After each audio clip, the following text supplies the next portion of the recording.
fundamento eterno, le llamé yo a el mensaje de hoy. ¿Por qué? Porque hemos estado hablando sobre las señales y hemos estado hablando de la cercanía, bueno, el cumplimiento de muchas señales. El domingo pasado hablamos de que la primera señal que teníamos que mirar era la señal de la higuera. La higuera es símbolo de Israel. Entonces, nuestros ojos tienen que mirar a Israel. ¿Por qué? Porque Israel es como se llama el reloj de los tiempos. Lo que sucede en Israel nos muestra si estamos o no estamos en el inicio del tiempo final.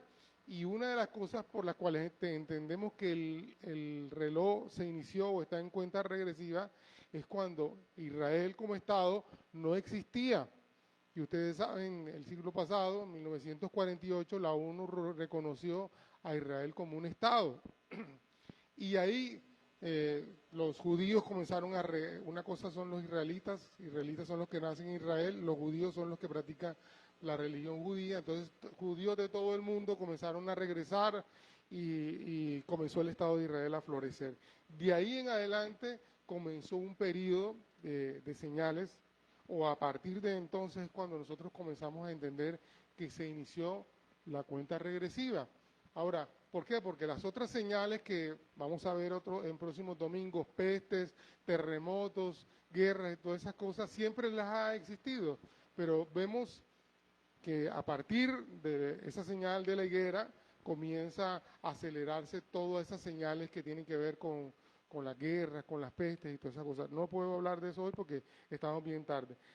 Pero estas señales están en Mateo 24. En Mateo 24, sobre todo a partir del versículo 4, comienzan a señalarse cuáles son estas señales. Hacia el final,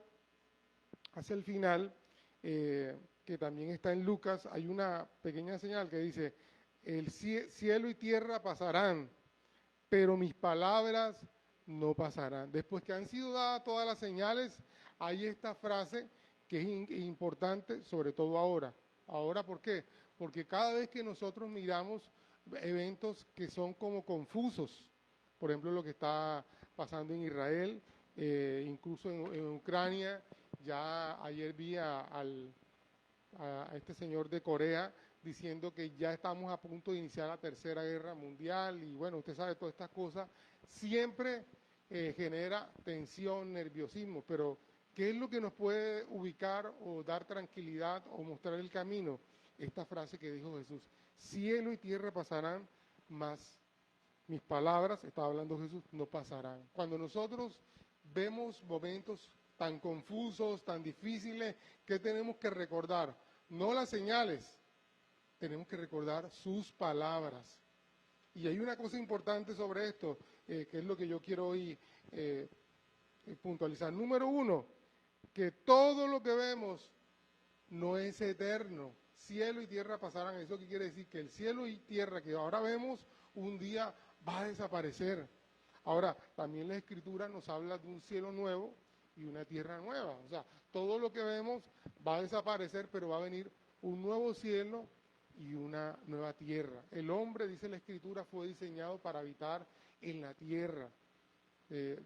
Desafortunadamente, con algunas teologías se nos metió, y aún yo lo escucho dentro de muchos cristianos que dicen, no, nosotros vamos a vivir siempre en los cielos. Bueno, dice la Escritura sobre la tierra, pero una tierra nueva y un cielo también restaurado. Ahora, algunos dicen que eso está conectado con lo mismo, no puedo hoy entrar a hablar de eso. Pero entonces, número uno, lo que vemos no es eterno, vendrá un cielo nuevo y una tierra nueva. ¿Qué nos da confianza o qué nos genera eso? Confianza de que es más sabio confiar en lo que Jesús dice que en todo lo que ven nuestros sentidos. Cuando vemos y percibimos por los sentidos nos llenamos de temor. Ay, se está acabando la capa de ozono. Dentro de unos años va a desaparecer el gas, el agua, ya, no, todas estas cosas que nos llenan de terror. Pero recuerda, Jesús nos dijo que recordáramos sus palabras. Y ahora es importante, adelantándome un poquito al próximo domingo, que dice que cuando veamos que inician todas estas cosas, es solo el principio de dolores. O sea, no es que ya el próximo año esto se va a acabar, es que está iniciando la etapa final donde todo eso se va a hacer. ¿Qué hacemos mientras tanto? Primera de Pedro, capítulo 2, versículo 5, si me buscan ahí. Si alguien lo tiene, por favor me ayuda.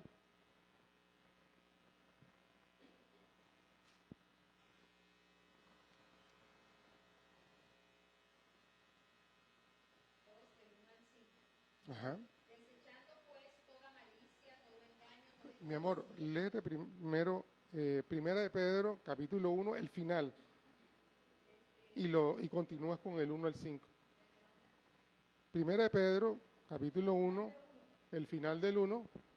Mas la palabra del Señor permanece para siempre, y esta es la palabra que por el Evangelio os ha sido anunciada. Desechando pues toda malicia, todo engaño, hipocresía, envidias y todas las distracciones. Desead como niños recién nacidos la leche espiritual no adulterada, para que por ella crezcáis para salvación. Así es que habéis gustado la benignidad del Señor, acercándoos a Él, piedra viva, desechada ciertamente por los hombres, mas para Dios escogida y preciosa. Vosotros también. Entonces es interesante. Número 1, ¿quién está hablando ahí? Ahí está hablando Pedro. Pedro, que lo vio, que lo negó, que fue el gran predicador de Hechos de los Apóstoles cuando Jesucristo murió y resucitó, el que comenzó a hablar, el que equivocadamente se ha dicho que es la piedra cuando Jesús dijo, bienaventurado eres Pedro, porque no te lo reveló carne ni sangre, y sobre esta piedra edificará mi iglesia. Hay gente que ha creído que la piedra es Pedro, pero Pedro aquí está diciendo que la piedra es Jesucristo, el fundamento. Ahora, interesante que dice al final del capítulo 1 de Pedro, que está diciendo que la palabra, ¿cómo es que dice? La palabra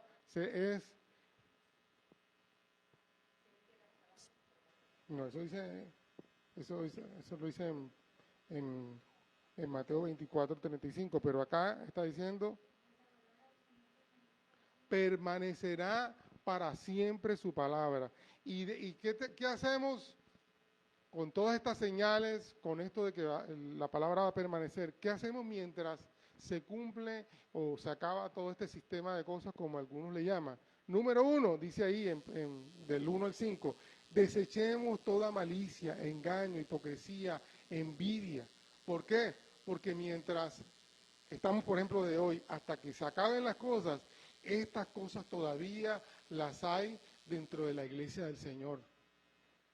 Creemos que esto está en el mundo. Bueno, ellos no están hablándole al mundo, están hablando a nosotros como iglesia. Y nos están diciendo, mira, ¿qué tenemos que hacer? Desechemos toda malicia. Todavía hay malicia dentro del cuerpo de Cristo. Todavía tenemos ideas y a veces uno ve trampa. Bueno, ahora con la política hay mucha gente que utiliza la iglesia para hacer cosas que no deben hacer. Entonces, desechemos todo eso. Los engaños, la hipocresía, tener una máscara. Usted sabe, en la antigüedad, ¿de dónde sale la palabra hipócrita? Los hipócritas, un hipócrita era un buen actor. Entonces cuando alguien le quería decir, por ejemplo, a Brad Pitt, tú eres un tremendo actor, le decía, tú eres un tremendo hipócrita. Entonces, alguien que tiene una máscara, que actúa, y de ahí tomamos la palabra hipocresía. Entonces, todas esas máscaras, toda esa falsedad dentro de la iglesia tiene que desaparecer mientras esperamos la venida del Señor. Hay una segunda cosa que ocurre ahí que dice el apóstol Pedro, que deseemos la leche espiritual, el alimento espiritual, y ahí nos compara como niños que están desesperados, que tienen hambre por la palabra, que me parece tan importante ver a los niños, sobre todo, ver que para ellos se volvió algo divertido estudiar la palabra. Muchos de nosotros es lo último en que piensan en la Biblia. A veces algunos piensan en la Biblia porque no me tengo sueño, voy a leer la Biblia para que me dé sueño. Oye, qué bueno que fuéramos como esos niños, estos niños que vimos, que se divierten aprendiendo de la Biblia. Eso tiene que volver a nosotros, deleite. descubrir las cosas que la palabra de Dios dice para nosotros. Ahora, la Biblia no está diseñada para regañarnos, la Biblia no está diseñada para tantas cosas equivocadas, es para instruirnos, para enseñarnos a vivir mientras estamos sobre la tierra, porque la Biblia contiene preceptos, normas y todas estas cosas, para enseñarnos a vivir sobre la tierra, no para que tengamos una vida así que volemos y seamos súper espirituales, es para, mira lo que le está diciendo el pueblo de Dios, dejen malicia, engaño, hipocresía, envidia, porque sabe el apóstol Pedro, imagínate, en tantos años está lidiando con la iglesia y en sus principios y habiendo conocido a Jesús, sabía que en medio de nosotros todas esas cosas tienen que ser tratadas. Y eso era en esa época, con mucha más razón ahora. Y con mucha más razón necesitamos desear la palabra de Dios. Pedro también vivió una época en que la gente le fastidió el evangelio. Épocas, entre comillas, medio de, ¿cómo se llama esos tiempos en que no se quiere saber nada de Dios? Eso tiene un nombre. Oscurantismo, pero tiene otro nombre. Cuando se niega todo lo que tiene que ver con Dios. No. Apostasía. Pedro vivió en ese primeros años después que Jesús murió y resucitó, él vio un tiempo de apostasía, porque como Jesucristo iba a venir y la gente dijo, ya viene, y comenzaron a vender todas sus cosas porque Jesús venía y no vino, la gente comenzó a enfriarse. Eso está en Hechos de los Apóstoles. Pero ¿qué ocurrió? Dios levantó a Pablo y comenzaron de nuevo a predicarse el Evangelio y por eso aparecieron y por primera vez se les llamaron cristianos a aquellos que andaban en el camino. Entonces, él vivió una especie de apostasía en esa época y cómo comenzó a levantarse. Y por eso Pedro les dice, miren, deseen la leche espiritual para que se puedan sentir alimentados. Y lo otro que dice es, acerquémonos a Él, acerquémonos al Señor. No lo tengamos como una referencia o como un Dios bombero. Cada vez que yo tengo problemas, Señor, acuérdate de este problema, Señor, mándame, solucioname el problema con Afinia, con Acualco, con no sé qué cosa. No, acerquémonos a Él, como quien se acerca a su Padre. Y todo lo demás, la provisión, la solución, la sanidad, viene a nosotros. Bueno, quiero dejarles ahí, bien rapidito, para que no nos vayamos sin algo por lo cual meditar y reflexionar. Amén. Ahí puedes mirar, ¿qué te habló Dios? A través de los niños. Ahí yo te digo una cosa, yo voy a confesar un pecado. Yo no les insistí a mis hijos que se aprendieran la Biblia así. Yo creo que mis hijos no se saben la Biblia así como se la saben los niños. Pero ya ok, entonces, ¿qué me habló Dios? Tengo que ser más enfático, enseñar a mis hijos a que se aprendan la Biblia. Y no solamente enseñar, porque yo sí me la sé, pero tengo que hacer el ejercicio con ellos para que aprendan todo eso. ¿Qué decisiones debo tomar? Mañana mismo me siento con los pelados a enseñarles el orden de la Biblia y todas esas cosas. ¿Ok? Bueno, finalmente, amados, quiero insistirles sobre algo. Las votaciones, los que no han votado todavía, tenemos un deber como ciudadanos de participar en las elecciones. Nuestros apóstoles nos mandaron un mensaje. Hay 3 cosas que debemos hacer hoy. Orar, votar, bueno, eran 3, se me olvidó. ¿Ah? No, son 3.